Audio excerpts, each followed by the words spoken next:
Que vocês possam clamar sobre as montanhas, pegar pedras do chão, atirar para o céu e dizer: eu não me renderei nesta luta até que toques minha vida, até que me mudes, até que haja algo de Deus em mim.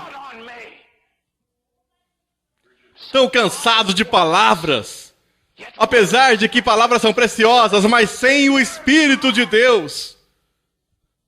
Precisamos conhecê-lo, irmãos.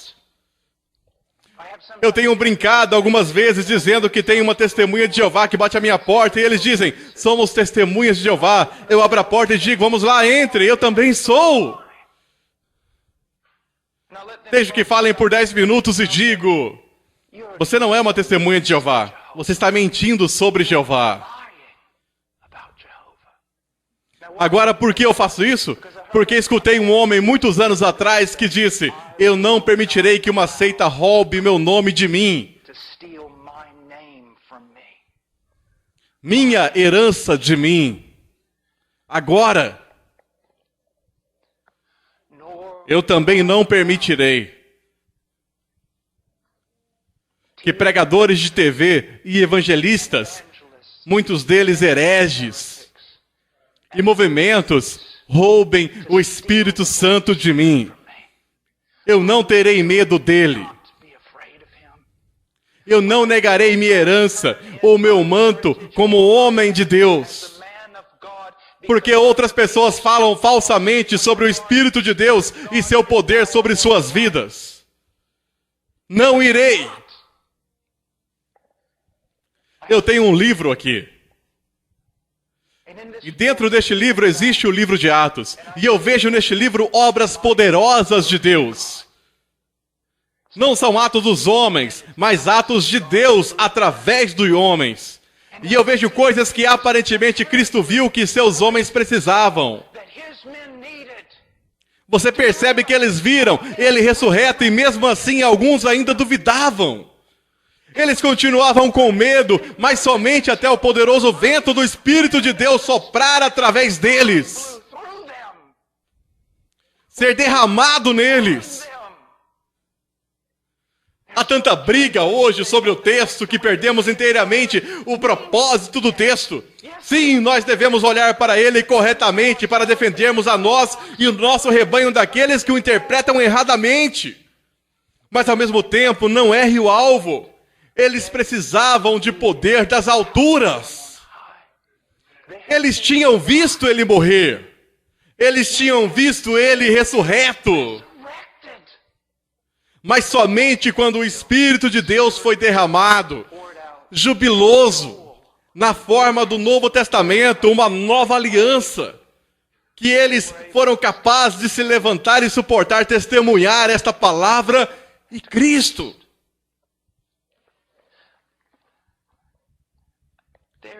Não há absolutamente nada que seja retido aos amados de Deus. Aos amados de Cristo.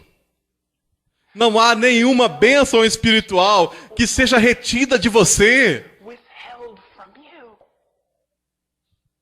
Não há nenhuma medida da sua presença que ele negará a você, mas nada tendes, porque não pedis.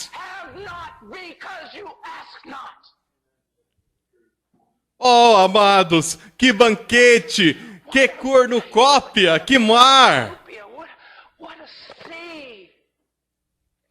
de gozo em sua presença e de poder para ministrar como se fôssemos carregados por outro.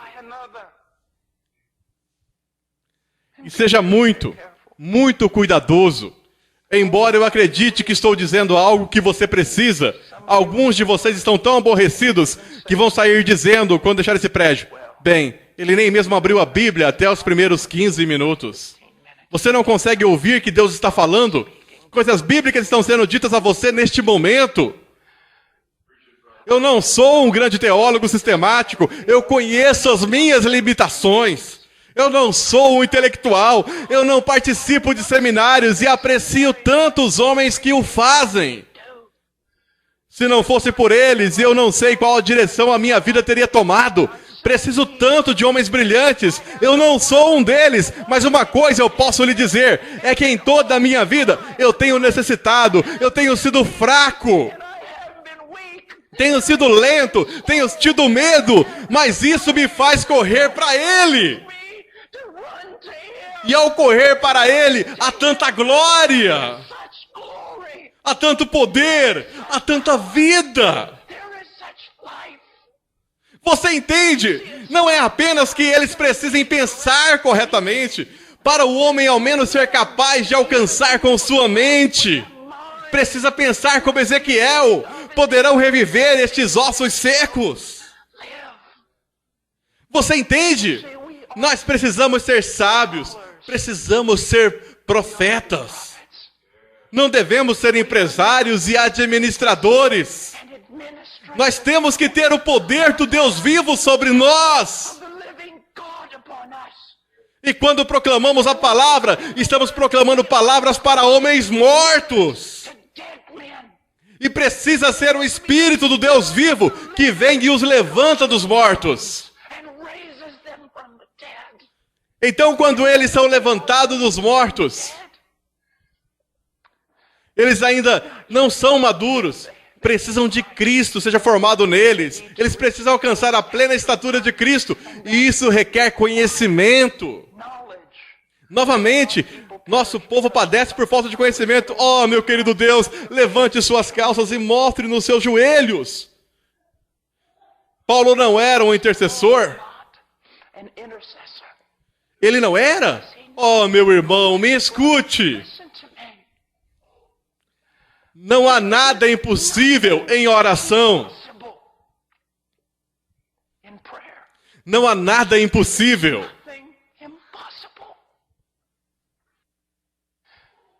Tantos crentes com pecados que os afligem em suas vidas, e eles pensam literalmente que assim sempre deve ser. São conformados com a escravidão.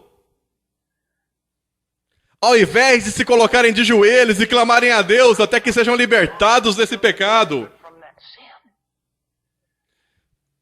Pastores, nós pregamos, mas onde está a demonstração de poder? Sim, homens são transformados através da pregação, mas você alguma vez viu homens transformados através da sua vida de oração?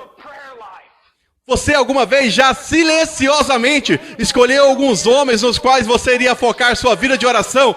Dobrou os joelhos e lutou, e batalhou, até que Cristo fosse formado neles. E você viu uma maturidade, um brilho e uma vida totalmente inexplicáveis, a não ser pelo poder do Deus vivo.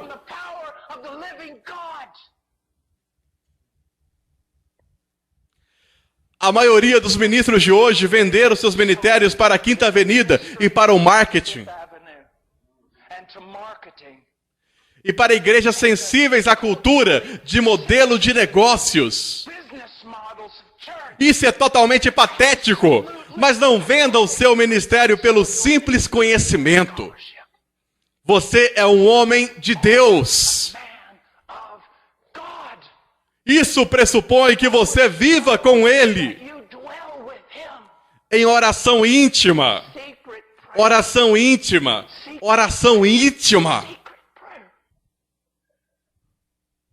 A presença de Deus é uma realidade em sua vida?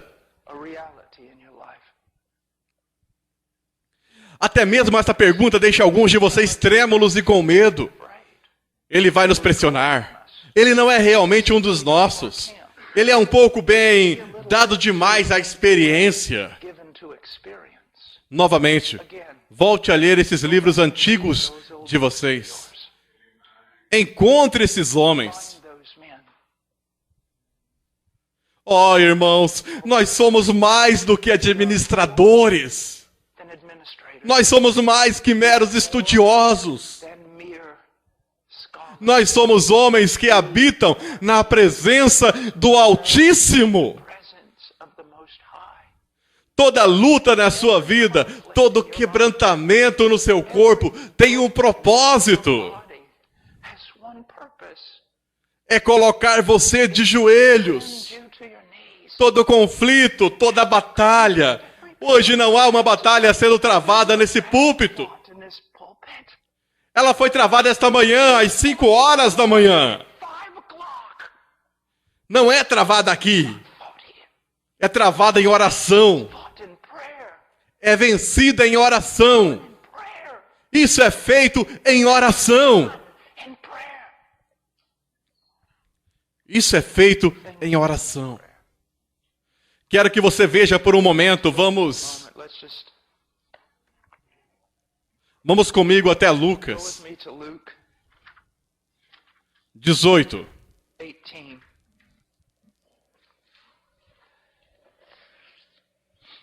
Verso 1. Verse 1. Disse-lhe Jesus uma parábola sobre o dever de orar sempre e nunca esmorecer. Times they ought to pray and not to lose heart. Você sabe, Do you know, escuto algo muito comum hoje, até mesmo entre ministros que dizem: bem, eu não tenho um tempo específico para oração, eu apenas oro o tempo todo. pray all the Eu não acredito neles. not believe them. Porque eu aprendi que perseverar na presença de Deus e perseverar na oração são disciplinas aprendidas. E isso vem ao permanecer com o seu Deus. O que mais você iria querer fazer? Would you want to do Qual maior privilégio foi concedido a você do que permanecer com Deus to tarry with God, para adorá-lo, to worship Him, para clamar a Ele, to cry out to ter comunhão com Ele? commune with Him? Você diz que devemos orar sempre, mas como aprendemos a ficar na presença de Deus? Como aprendemos a orar o tempo todo? Eu afirmo a você, é pela disciplina By the de uma vida separada em oração. prayer life Levantar pela manhã, cedo, antes do dia. before day. E eu acredito que ao lutar essa batalha Believe that in fighting this battle, de piedade, uma das melhores coisas que devo fazer é isso. things for me to do is this, Descobrir o que a minha carne mais odeia e fazer isso primeiro, and do that first, antes que eu esteja cansado ou distraído. or distract. Levantar pela manhã e vou lhe dizer isso, minha carne odeia oração mais do que estudo bíblico. Prayer more than Bible Porque o estudo bíblico pode, na verdade, ser usado para a minha glória. study used for Eu posso saber mais que os outros. Eu posso falar melhor que os outros. Se eu estudar bastante, posso falar em conferências. Mas ninguém vai ficar sabendo sobre a minha vida de oração. Não ganharei nada dos homens, mas ganharei muito de Deus. Minha carne odeia oração. prayer. Outra coisa específica para vocês, jovens ministros. Ministers, Nunca devemos ficar ansiosos. É engraçado para mim que homens que acreditam tanto na soberania de Deus possam verdadeiramente ser ansiosos. Mas eu acordo algumas vezes pela manhã ansioso. anxious. O diabo usa essas coisas como distrações. Pode ser alguma coisa imaginária me causando ansiedade. Pode ser apenas um pequeno problema, mas começa a corroer a minha mente. Então qual é a primeira coisa que eu faço pela manhã? Filipenses 4. Estou ansioso por nada. Então o que devo fazer? Pegue esses pensamentos de ansiedade ou o que for, corra para Deus imediatamente. Limpo minha mente de toda ansiedade agora e eu permaneço diante de um Deus soberano e tenho plena confiança. Então eu oro. And then pray Oro. Oro pelo quê? Oro por tudo. Oro por tudo. for everything. Por tudo. Everything. Irmãos, Brothers, há uma sensação de ser transportado na pregação, carried in preaching. na qual você quase, parece que você nem sabe para qual direção está sendo levado. You don't even know what direction you're being drug into. Agora, novamente, não digo que não devemos ser expositores. Nós precisamos ser melhores expositores. E eu preciso ser um expositor melhor, mas você pode ter todo o T cortado e todo o I com pingos e não ter nenhum poder. Você sabe do que eu estou falando. Você tem visto homens sem experiências falarem eloquentemente e ainda assim a sua alma não foi movida. Nada foi tratado em relação à sua consciência. Your conscience. Ele ensinou uma parábola especificamente para que os homens soubessem que deveriam orar sempre.